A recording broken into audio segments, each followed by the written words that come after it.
আজকে আমি আপনাদের সাথে বট রান্না বা ভুড়ি রান্নার একটি রেসিপি শেয়ার করব। তাহলে চলুন রেসিপিটি দেখে নেওয়া যাক। রেসিপিটি করার জন্য আমি এখানে 1 কেজি মতো গরুর বট নিয়ে নিয়েছি। এটাকে ভালোভাবে পরিষ্কার করে নিতে হবে। পরিষ্কার করার শেষে একটি কড়াইতে নিয়ে নেবেন। কড়াইতে নিয়ে এটাকে সেদ্ধ করে নিতে হবে। সেদ্ধ করার জন্য এখানে 1 চা চামচের মতো লবণ এবং 1 চা চামচের মতো হলুদ দিয়ে নিলাম এবং সামান্য একটু পানি দিতে হবে। পানিটা কিন্তু অনেক ক্ষেত্রে না দিলেও হয়, যেহেতু আমি এখানে অনেক বড় বড় টুকরো নিয়েছি তাই এখানে সামান্য একটু পানি দিয়ে নিলাম।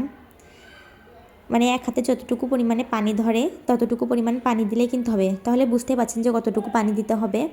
এটাকে একটু হাত দিয়ে ভালোভাবে মাখিয়ে এটা ঢেকে ভালোভাবে সেদ্ধ করে নিব।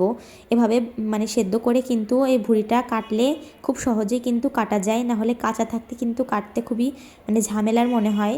এই যে এটাকে ঢেকে আমি ভালোভাবে সেদ্ধ করে নিচ্ছি। এই পানিটা কিন্তু পুরোপুরি শুকিয়ে নিতে হবে, ঠান্ডা করে কিন্তু কাটতে হবে ছোট ছোট টুকরা করে। এটা কাটলে কি হবে, ভুঁড়িতে যেই বাজে একটা গন্ধ থাকে সেটা কিন্তু হবে না। এই যে এটাকে ঠান্ডা করে এভাবে কেটে নেবেন। এটা কিন্তু গত রাতে সেদ্ধ করে রাখলে পরের দিন সকালে রান্না করলে কিন্তু এটা খেতে ভালো হয়। এই যে আমার কিন্তু সেদ্ধ করা হয়ে গিয়েছে। এবার পানিটা শুকিয়ে নিতে হবে। এই যে পানি শুকিয়ে আমি এটা টুকরো করে কেটে নিয়েছি। আমি পরের দিন এটা রান্না করে নিয়েছি। ভুঁড়ি রান্না করার জন্য এখানে ছোট ছোট টুকরা করে আলু কেটে নিয়েছি। আলুটা না দিলে কিন্তু ভুঁড়িটা জমে না, তাই এখানে আলু দিচ্ছি। আর এখানে নিয়েছি মাঝারি সাইজের একটা পেঁয়াজ, ছোট এক টুকরা আদা এবং 3টা রসুন।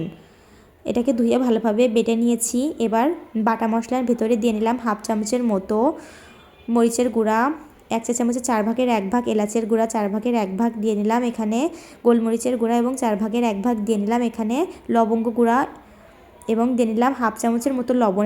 লবণটা কিন্তু খুব হিসেব করে দিতে হবে। 2 টুকরো মতন তেজপাতা দিয়ে নিলাম। যেহেতু ভুঁড়িতে লবণ থাকে তাই কিন্তু লবণটা একটু সামান্যই দিবেন, পরে দরকার হয় লাগলে দিবেন। এবার একটি কড়াইতে তেল দিয়ে আলু দিয়ে নিলাম এবং সামান্য একটু লবণ দিয়ে নিলাম, সামান্য একটু হলুদ দিয়ে নিলাম। এই আলুগুলোকে ভালোভাবে একটু ভেজে নিলাম, ভেজে একটা পাত্রে তুলে নিলাম।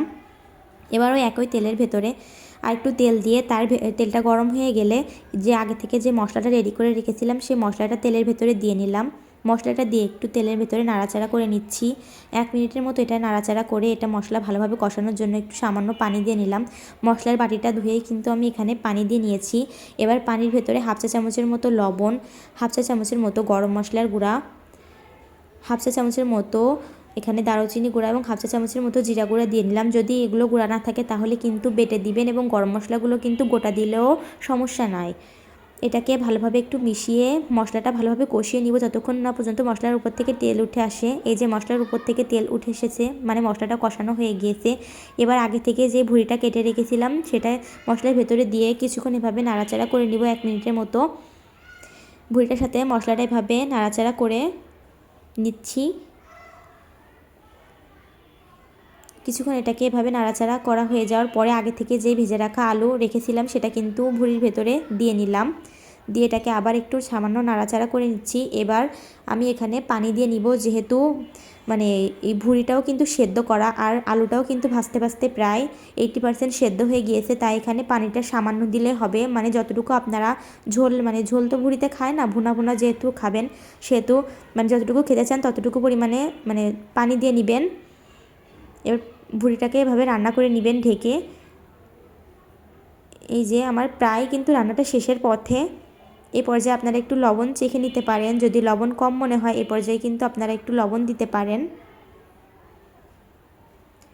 আমার এখানে একটু লবণ কম মনে হয়েছিল তাই আমি এখানে সামান্য একটু লবণ দিয়ে নিলাম। আমার রান্নাটা কিন্তু হয়ে গিয়েছে। আমি কিন্তু এইটাই এতটুকু পরিমাণে ঝোল রাখতে চাচ্ছি। আপনাদের যতটুকু পরিমাণ রাখতে চান ততটুকু পরিমাণ কিন্তু রাখবেন। এই যে আমি একটা পাত্রে পরিবেশন করে দেখাচ্ছি, দেখুন যে কতটা সুন্দর এবং লোভনীয় হয়েছে। যদি রেসিপিটি ভালো লাগে থাকে তাহলে আমার চ্যানেলটি সাবস্ক্রাইব করে পাশে থাকার অনুরোধ রইল।